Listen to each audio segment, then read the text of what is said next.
ज्ञान गंगा के 3 पत्ती कार्यक्रम में आपका स्वागत है।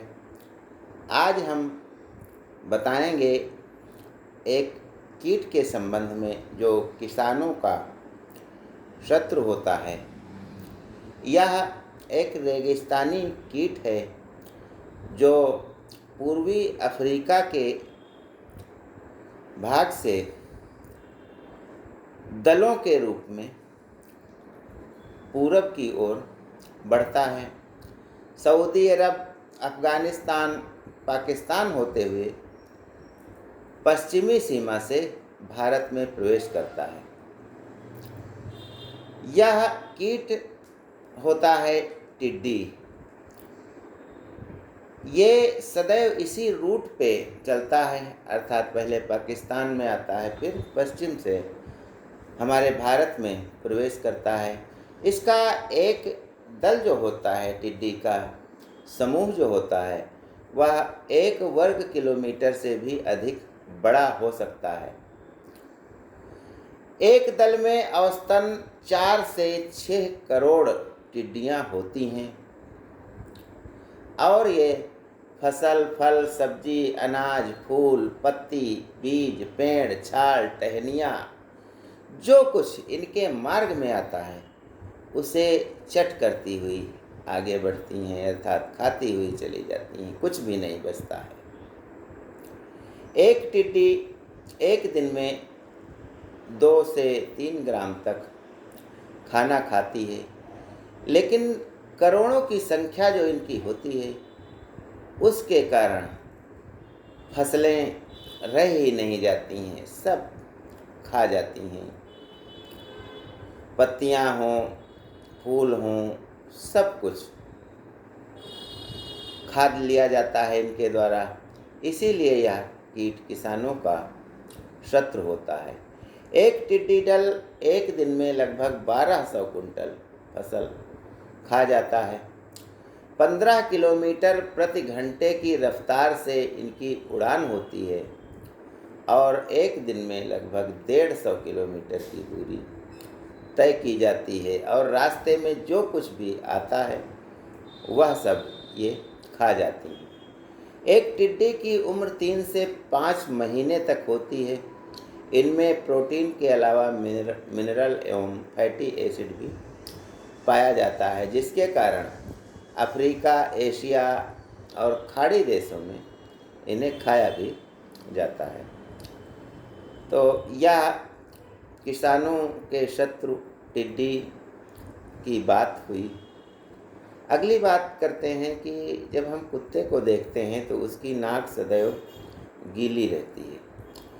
इसका कारण यह है कि कुत्ते की नाक पर पसीने की ग्रंथियां होती हैं और जिनमें प्रायः पसीना निकला करता है, जिसके कारण कुत्ते की नाक नम बनी रहती है और सूंघने की शक्ति को कई गुना तक बढ़ा देती है। क्योंकि कुत्ते जिन अणुओं को सूंघते हैं, नाक गीली होने के कारण वे नाक पर चिपक जाते हैं और उसी का पीछा करते हुए कुत्ता अभीष्ट स्থাन पर पहुंच जाता है, या कोई भी चीज़ पता लगानी होती है तो वह लगा लेता है। गंध को बेहतर तरीके से वह विश्लेषण करके गंध के स्रोत तक भी पहुंच सकता है। इसीलिए सुरक्षा कार्यों में, मिलिट्री के कार्यों में कुत्तों का प्रयोग किया जाता है। मर्डर मिस्ट्री कोई होती है ऐसी, वहाँ भी कुत्ते को लाश या खून जो भी मिलता है उसे सूंघा करके छोड़ दिया जाता है और सफलता मिल जाती है। अर्थात यदि ज़्यादा भीड़ भाड़ वहाँ नहीं रही है, पानी के स्रोत के पास कोई बाहर नहीं गया है, तो कुत्ता उसको इसी गंध के कारण, नाक के गीले होने के कारण वह सूंघता हुआ पहुंच जाता है स्रोत तक। अगली बात हम करते हैं नाखून की। नाखून जो होते हैं हमारे पैरों की उंगलियों और हाथों की उंगलियों के आगे के भाग पर होते हैं, जो हमें ठोकर लगने से बचाते हैं। और उंगलियों के सिरों में ठोकर न लगे, चोट न लगे, इसलिए ये नाखून हमारी उंगलियों पर होते हैं, जो रक्षा हमारी करते हैं। ये केराटिन से बने होते हैं। यह वही पदार्थ है जिससे जानवरों के नाखून बनते हैं। नाखूनों से हम अपने स्वास्थ्य की भी जानकारी कर सकते हैं, क्योंकि इनके नीचे हमेशा रक्त का प्रवाह बना रहता है। अब हमारे शरीर में रक्त का प्रवाह कैसा है, नाखून देख करके पता लग सकता है। यदि नाखून के बीच में सफ़ेद धारियां हैं, तो इसका मतलब है कि हमारा स्वास्थ्य अच्छा नहीं है। उंगलियों के नाखून पैर के नाखून से 2 गुना तेज़ी से बढ़ते हैं, और हाथ की उंगलियां जो होती हैं, उनमें भी जो बड़ी उंगली है वह उसके नाखून ज़्यादा तेज़ी से बढ़ते हैं, और ये हमारे शरीर की रक्षा के लिए होते हैं। आगे मैं जो आपसे ज्ञान गंगा के इस 3 प्रति कार्यक्रम में बात साझा करना चाहता हूँ, वह है कॉमेडी के संबंध में।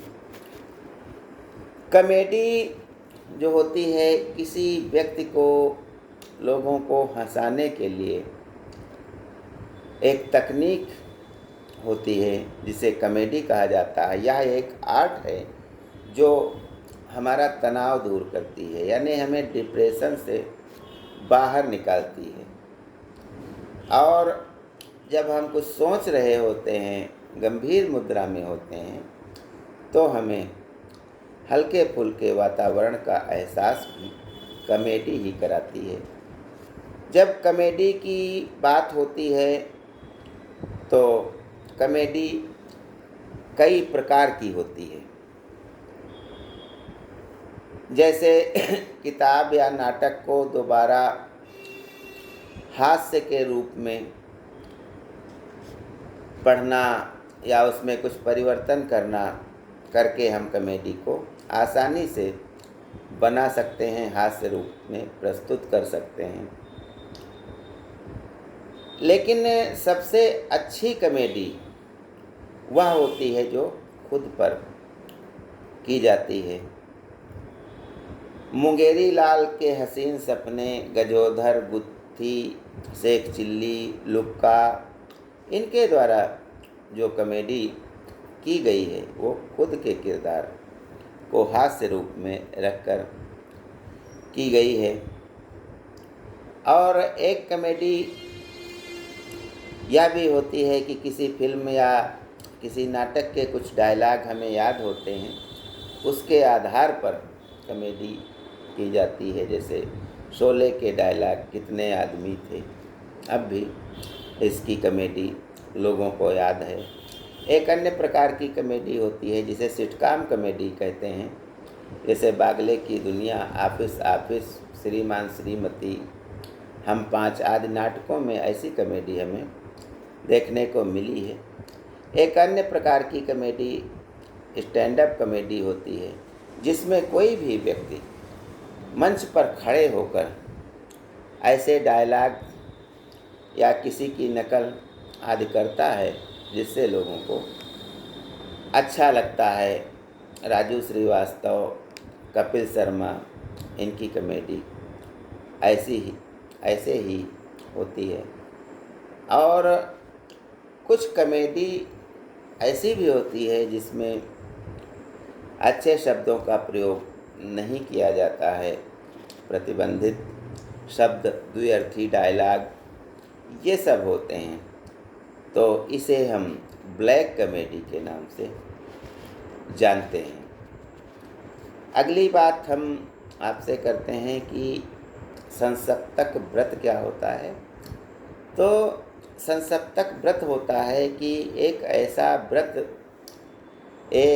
ले करके कोई व्यक्ति निकलता है कि वह या तो जहाँ जा रहा है वह कार्य पूरा करके ही आएगा या फिर मर के आएगा।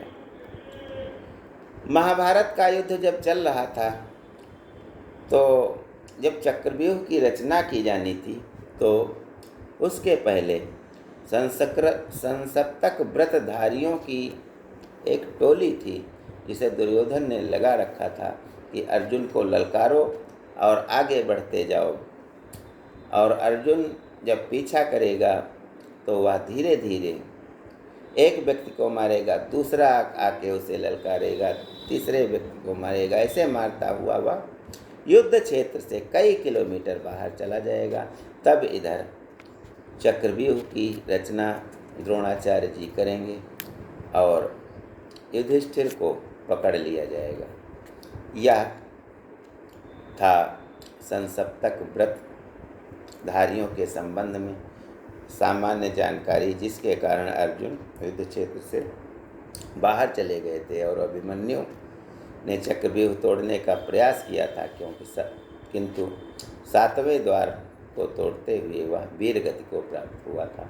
ज्ञान गंगा में बस आज इतना ही। जय हिंद, जय भारत।